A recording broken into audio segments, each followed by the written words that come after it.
What if the most compassionate person you know is also, secretly, the most formidable strategist in the room? We often see the kindness, the almost preternatural empathy, the patient listener. It's easy to mistake this for softness. But behind that serene exterior lies a mind of stunning complexity, a cognitive engine built not just for feeling the world, but for mapping its very contours.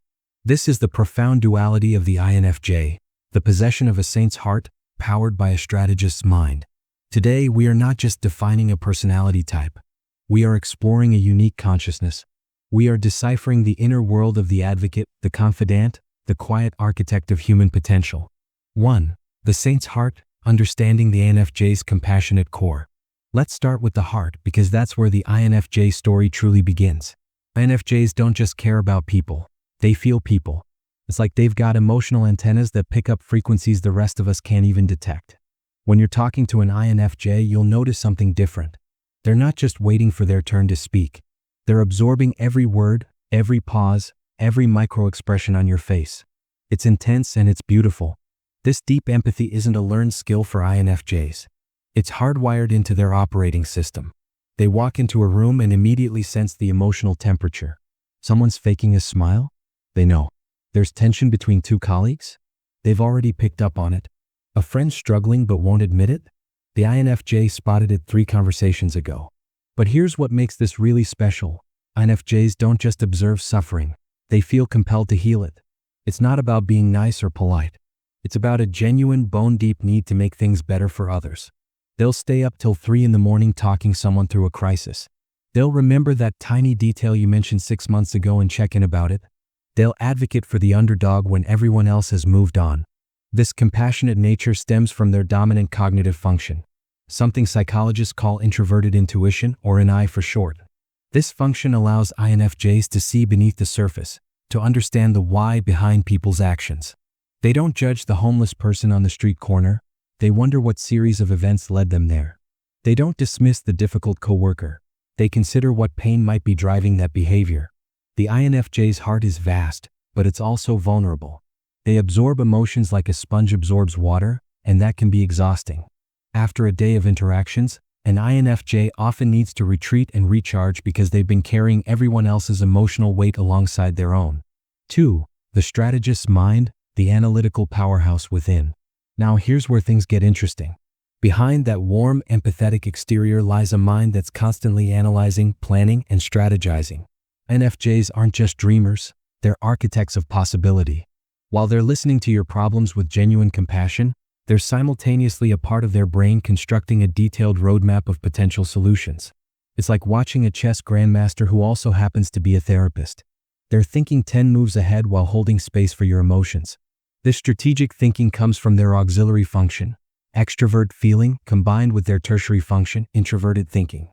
What does this mean in plain English? It means INFJs can read people and situations with scary accuracy, then use logic to create effective strategies for navigating complex scenarios. Let me give you a real-world example. An INFJ manager doesn't just assign tasks randomly. They've already analyzed each team member's strengths, weaknesses, motivation triggers, and interpersonal dynamics. They know that putting Sarah and Mike on the same project will create synergy, but adding Tom to that mix might cause friction because Tom's communication style clashes with Sarah's processing method. They've mapped all this out before the meeting even starts. This strategic mind isn't cold or calculating in a negative sense. Instead, it's strategic in service of their values. INFJs use their analytical skills to maximize positive outcomes for everyone involved. They're playing 4D chess, but the goal isn't personal victory, it's collective well-being. Their intuition feeds their strategy. INFJs can often predict how situations will unfold with eerie accuracy. They'll say things like, "I have a feeling this won't work out," and 6 months later they're proven right. It's not magic or psychic ability, it's pattern recognition on steroids. Their brains are constantly collecting data, identifying patterns, and extrapolating future possibilities. 3. The beautiful paradox, where heart and mind collide. Here's where the INFJ becomes a fascinating study in contradictions. How can someone be both deeply emotional and highly rational? How can they be intensely private yet desperate to connect? How can they be gentle souls who also possess iron wills? The answer lies in integration. INFJs don't separate their thinking from their feeling, they weave them together into something entirely unique. Their compassion informs their strategy, and their strategy serves their compassion. It's a feedback loop that creates remarkable depth. Think about it this way. A purely emotional person might want to help everyone but lack the practical means to do so effectively. A purely logical person might have brilliant solutions but struggle to implement them because they can't connect with people. The INFJ bridges this gap. They feel deeply enough to care and think clearly enough to create actionable change. This integration shows up in their decision-making process. When faced with a choice, INFJs don't just ask, "What's the logical option?" or "What feels right?" They ask both simultaneously. They run scenarios through their head, considering both practical outcomes and human impact. It's exhausting, honestly, which is why INFJs often struggle with decision paralysis. The paradox also manifests in their social life. INFJs crave deep, meaningful connections, yet they need solitude to function. They'll have incredibly intense conversations that leave both parties feeling understood on a soul level, then disappear for a week to recharge. It's not personal, it's survival. They're idealists with practical streaks. They dream of changing the world, but they're not naive about how hard that will be. They make detailed plans for their grand visions because, unlike pure idealists, they're committed to actually making things happen. 4. The INFJ in relationships. Love with depth and intention. When an INFJ loves you, you'll know it. Not because they're dramatic or showy about it, but because you'll feel seen in a way you've never experienced before. INFJs don't do surface-level relationships. They can't. It's not in their wiring. Small talk feels like torture to them because they're hungry for substance, for meaning, for real connection. They want to know what keeps you up at night, what dreams you've tucked away, what scares you, what makes you come alive. In romantic relationships, INFJs are all in. They don't date casually well because giving someone access to their inner world is a big deal. They've got layers upon layers of depth, and they're selective about who gets to explore those depths. When they commit with everything they've got. But here's the flip side. INFJs can be incredibly challenging partners. Their high standards for authenticity and depth can feel intimidating. They'll call you out, gently but firmly, when you're not being genuine. They'll push you to grow even when it's uncomfortable. They see your potential and they can't unsee it. They're also prone to overgiving. That saint's heart we talked about? It sometimes lacks boundaries. An INFJ will sacrifice their own needs to meet yours, then feel resentful when you don't reciprocate, even though they never asked for reciprocation in the first place. It's a messy cycle that many INFJs struggle with throughout their lives. Their strategic mind shows up in relationships too. They're constantly analyzing the relationship's health, thinking about long-term compatibility, planning for potential obstacles. Sometimes this is helpful. Sometimes it means they're anxious about problems that don't exist yet. The ideal partner for an INFJ? Someone who values depth, respects their need for solitude, matches their loyalty and commitment, and is willing to do the inner work. INFJs need partners who won't take their insights as criticism but as gifts offered from a place of genuine care.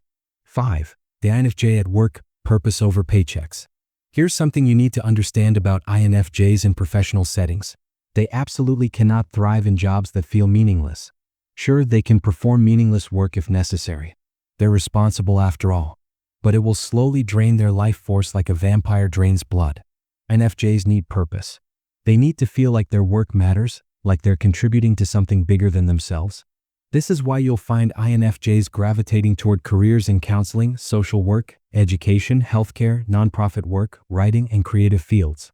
They're drawn to professions where they can make a tangible difference in people's lives. Money is nice, sure, but it's never the primary motivator. When INFJs find work that aligns with their values, they're unstoppable. They'll work longer hours than anyone else, not because they're workaholics, but because it doesn't feel like work. It feels like mission. Their combination of empathy and strategy makes them exceptional counselors, therapists, teachers, and leaders. In leadership positions, INFJs create a unique culture. They lead with vision and values.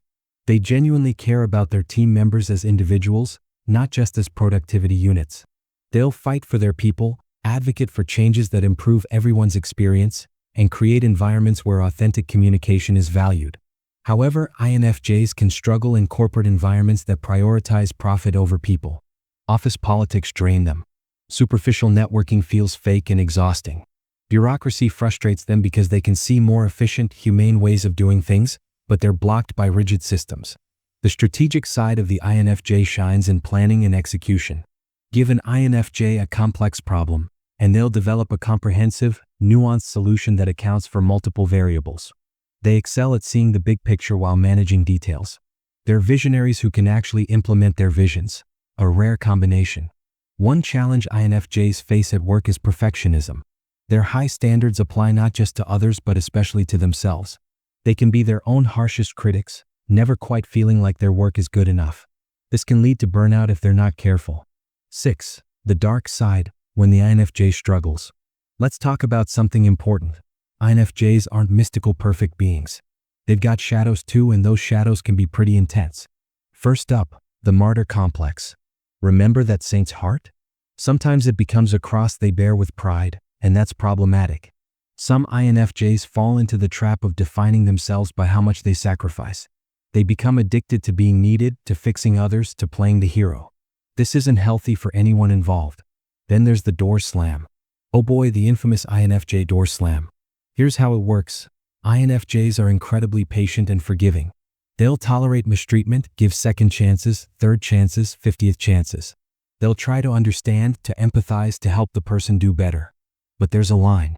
And when that line gets crossed, when the INFJ determines that someone is genuinely toxic or beyond help, they cut that person out completely. No warning, no discussion, just gone. It's their strategic mind protecting their compassionate heart, but it can seem cold and shocking to those on the receiving end. INFJs also struggle with anxiety and overthinking. That strategic mind that sees all possibilities? It also sees all potential disasters. They can spiral into worst-case scenarios, catastrophizing situations that might never happen. Their intuition sometimes becomes their enemy, making them paranoid or paralyzed by fear. Depression is another common struggle. When an INFJ feels like they can't make the difference they're meant to make, or when they're overwhelmed by the world's suffering, they can sink into deep despair. They internalize global problems, feel responsible for things outside their control, and lose hope in humanity. There's also the issue of unrealistic expectations. INFJs hold themselves and others to incredibly high standards. They envision ideal scenarios and feel disappointed when reality falls short. This can lead to chronic dissatisfaction, relationship problems, and a sense of alienation. Their need for authenticity can become rigid. They might judge others harshly for being fake, without recognizing that not everyone processes things as deeply as they do. Some people genuinely are content with surface-level interactions, and that's okay, but INFJs can struggle to accept this. Finally, burnout is a major issue. INFJs give and give and give until there's nothing left. They ignore their own needs, push past exhaustion, and wonder why they eventually crash. Self-care isn't selfish, but many INFJs need to learn this lesson the hard way. 7. The INFJ's intuition, reading between the lines. Let's dive deeper into what might be the INFJ's most distinctive trait, their uncanny intuition. People often describe INFJs as psychic, but that's not quite accurate. What INFJs have is an extraordinarily developed pattern recognition system combined with keen observational skills and the ability to synthesize information unconsciously. Here's how it works. INFJs are constantly taking in information: body language, tone of voice, word choice, context clues, historical patterns, environmental factors. They're doing this automatically, often without realizing it. Their brains process all this data in the background and deliver conclusions that feel like sudden insights or gut feelings. When an INFJ says, "Something feels off about this situation," they're not being paranoid. Their subconscious has detected inconsistencies or patterns that match previous negative experiences. They might not be able to articulate exactly what's wrong yet, but they're usually right. This intuition extends to understanding people's true motivations. INFJs can often sense when someone's lying, not because they're suspicious by nature, but because something about the person's presentation doesn't align with their words. It's like having a built-in lie detector, though it's not foolproof. Their intuition also manifests as insight into complex situations. INFJs can look at a complicated problem and somehow understand the core issue beneath all the surface symptoms. They cut through noise and get to the heart of matters. This makes them excellent advisors, mediators, and problem solvers. However, this intuitive gift can be isolating. When you constantly perceive things others miss, you start to feel like you're living in a different reality. INFJs often feel misunderstood because they see connections and implications that seem obvious to them but invisible to everyone else. There's also the burden of knowing. Sometimes INFJs intuitively understand things they wish they didn't. Like predicting a friend's relationship will fail, sensing someone's dishonesty, or foreseeing negative outcomes. Carrying this knowledge while watching events unfold as predicted is emotionally taxing. 8. Communication style, the art of deep conversation. INFJs communicate differently than most people, and this can cause both connection and confusion. First, understand that INFJs listen with their entire being. When you're talking to an INFJ, they're not multitasking. They're fully present, absorbing not just your words but your energy, your emotions, your unspoken messages. This level of attention can be uncomfortable for people who aren't used to being truly heard. When INFJs speak, they tend to be thoughtful and measured. They're not quick to blurt out whatever crosses their minds. Instead, they're processing internally, considering their words carefully, thinking about how their message will land. This can make them seem slow to respond or overly serious. They communicate in layers. On the surface, they might be discussing one thing, but there are often deeper meanings, metaphors, and connections woven throughout their speech. They assume others think this way too, which can lead to misunderstandings when more literal-minded people miss the subtext. INFJs are excellent at adjusting their communication style to their audience. That chameleon quality comes into play here. They can be professional and formal in business settings, warm and nurturing with friends, playful with children, serious with intellectuals. This adaptability is both a gift and sometimes a burden, as it can make them feel like they're not showing their true selves. Written communication often suits INFJs better than verbal. Writing gives them time to process, organize their thoughts, and express themselves precisely. Many INFJs are gifted writers because they can pour their complex inner worlds onto the page in ways that resonate deeply with readers. One frustrating aspect of INFJ communication: they sometimes assume you understand things they haven't actually explained. Because their intuition makes connections so quickly, they forget that not everyone follows the same mental leaps. They'll reference something tangentially related and expect you to understand the connection, then feel frustrated when you don't. They also struggle with small talk, as mentioned earlier. How's the weather? Feels like torture when they're dying to discuss the meaning of life, societal issues, personal growth, or any topic with actual substance. They'll participate in small talk because they're polite, but it drains their energy rapidly. 9. The INFJ's creative soul, expressing the inexpressible. Creativity flows through INFJs like blood through veins. It's not optional, it's essential to their survival. Many INFJs are drawn to artistic expression because art allows them to communicate the complex inner experiences that words alone can't capture. They might write poetry, create music, paint, dance, act, or engage in any medium that lets them externalize their rich internal landscape. What makes INFJ creativity unique is its depth and meaning.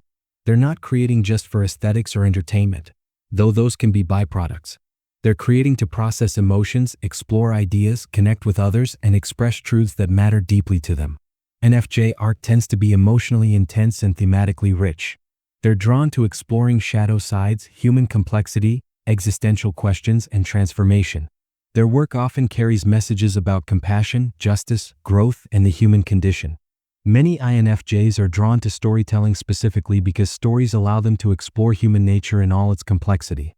They create characters with depth, plots with meaning, and themes that resonate on multiple levels. They're not interested in surface-level entertainment. They want to create work that changes how people see the world. Even INFJs who don't consider themselves artistic in traditional senses often find creative outlets. They might express creativity through how they counsel others, design systems, solve problems, or approach everyday tasks. Creativity, for INFJs, is about bringing something new and meaningful into existence. The creative process can be both healing and torturous for INFJs. It's healing because it allows them to process and release intense emotions. It's torturous because their perfectionism makes them never quite satisfied with their work. They can see the vision in their heads so clearly, and the execution never seems to match up. 10. Growth and development, the INFJ's lifelong journey. INFJs are perpetual students of life, constantly working on themselves, seeking growth, and evolving. This isn't casual self-improvement, it's a fundamental drive. Healthy INFJ development involves several key challenges. Learning boundaries, this is huge.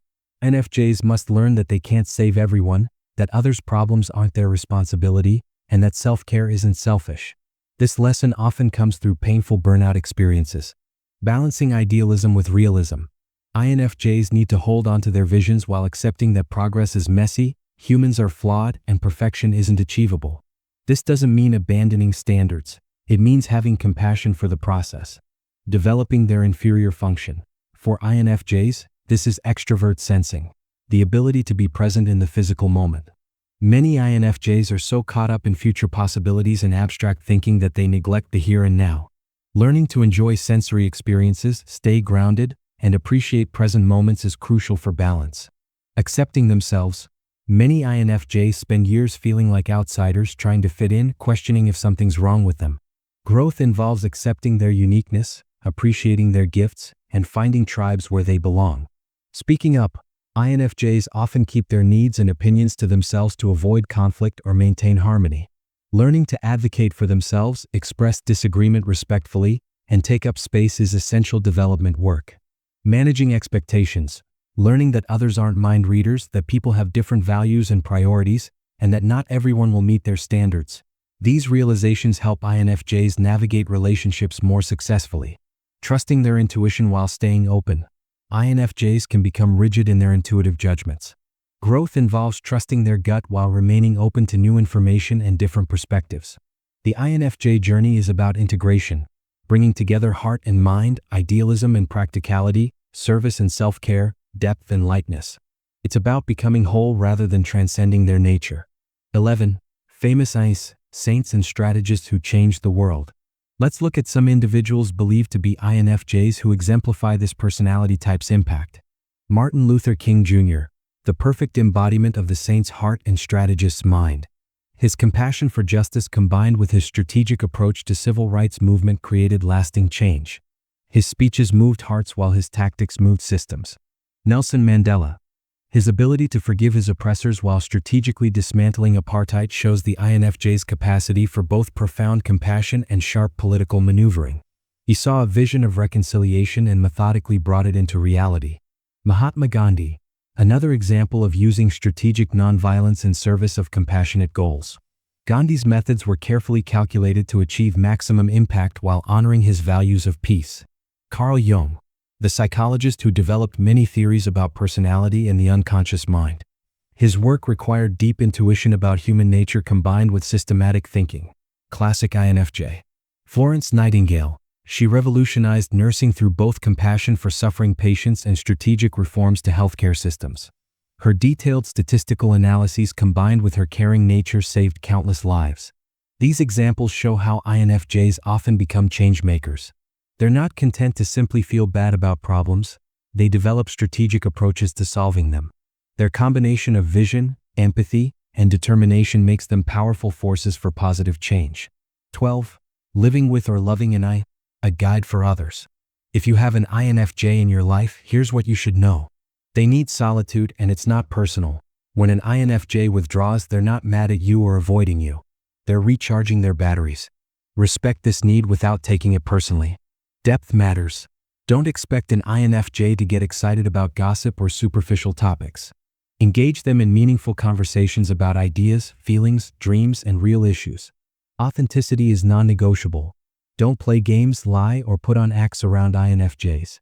They'll see through it and it will damage trust. Be genuine even when it's uncomfortable. They remember everything. That thing you mentioned casually 6 months ago? They remember. Use this power wisely. It means they care deeply, but it also means inconsistencies will be noticed. Actions speak louder than words. INFJs pay attention to what you do more than what you say. Follow through on commitments. Show your care through behavior, not just declarations. Give them space to process. INFJs often need time to work through their thoughts and feelings before discussing them. Don't push for immediate responses to big questions. Appreciate their insights. When an INFJ shares their intuitions or observations with you, they're offering something valuable. Even if you don't always agree, acknowledge the thought and care behind their insights. Protect their energy. INFJs are prone to overextending themselves. If you love an INFJ, help them maintain boundaries and take care of themselves. Accept the intensity. INFJs don't do anything halfway. Their love is intense, their commitment is total, their care is overwhelming. This intensity is beautiful, not something to be toned down. Understanding INFJs requires patience, openness, and willingness to go deep. But the reward is a relationship unlike any other. One marked by loyalty, insight, growth, and profound connection. Conclusion. So, we've journeyed through the fascinating landscape of the INFJ personality, from their compassionate hearts to their strategic minds, from their beautiful gifts to their difficult struggles. INFJs are walking paradoxes, blending qualities that seem mutually exclusive. They're rare treasures in our world, often misunderstood but desperately needed. They're the ones who see potential in broken things, who fight for justice while holding space for healing, who dream impossible dreams and then figure out how to make them reality. If you're an INFJ watching this, I hope you feel seen. I hope you understand that your intensity isn't too much, your depth isn't weird, and your combination of heart and mind isn't contradictory, it's extraordinary. The world needs your particular brand of compassionate strategy. Don't dim your light trying to fit in where you were never meant to blend. If you love an INFJ, cherish them. Protect their energy, honor their depth, and appreciate the gift they are. These rare souls give the world more than it often gives back to them. And if you're still trying to figure out if you or someone you know is an INFJ, remember this. It's not about fitting perfectly into a box. Personality types are frameworks for understanding, not rigid categories. Take what resonates, leave what doesn't, and use this knowledge to foster better understanding and connection. The INFJ truly is a saint's heart and a strategist's mind. A beautiful, complicated, necessary combination that reminds us that we don't have to choose between compassion and competence, between feeling deeply and thinking clearly. We can be both. We can hold space for emotion while creating logical solutions. We can love humanity while staying grounded in reality. Thank you for joining me on this deep dive into the INFJ personality. I hope it's given you insight, whether you're discovering yourself or understanding someone you care about. Remember, different doesn't mean defective. Rare doesn't mean wrong. And complex doesn't mean broken. Until next time, keep seeking depth, practicing compassion, and embracing the beautiful complexity of what makes each of us uniquely human.